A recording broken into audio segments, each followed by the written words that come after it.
Hi guys and welcome. In the previous two lectures I showed you how to create a polar array and a rectangular array. But in this lecture I'm going to show you how to use this command, which is the path array. This will evenly distribute the object copies along path or a portion of a path. So let's say for example we let's create just this circle, small circle. Let's move it from here, this. Wanna move it from, no. How about we go to this and quadrant this point. Let's assume, for example, that we want to create an array of this circle around this arc, just only this arc, not the whole body. Okay, so you cannot choose the rectangular one and you cannot choose the polar.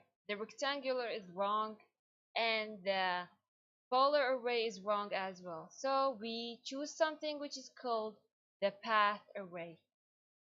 So we click on the command, select this object, right click, then select the path curve, which is this one. And as you can see, this array will be created. As you can see, here they tell you the number of items, which is 6. 1, 2, 3, 4, 5, and 6. And this here will tell you the item spacing, which is the spacing between these items. You can change it, for example, 200. As you can see, will be a little bit spaced. Or you can change it from this one. You can do this, or you can do what? This.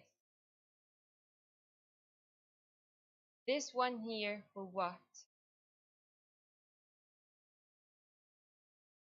Will not do anything since it is parallelized to being started from this, the first one. So this is how you create a path array. You can make it a tangent direction. You can make some measurement thing. Example, let's set for the what? Tangent direction to what?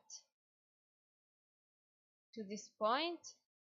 You can see it will be created in the tangent direction of that line. And let's just put it again to from here to here,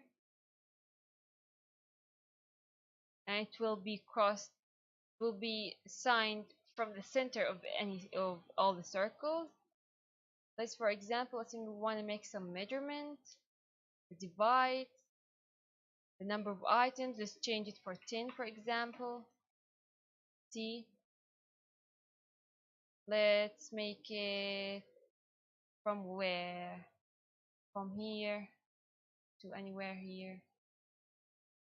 Let's make it, as you can see, there's a lot of properties and options you can do with the path, but that's it for the path array.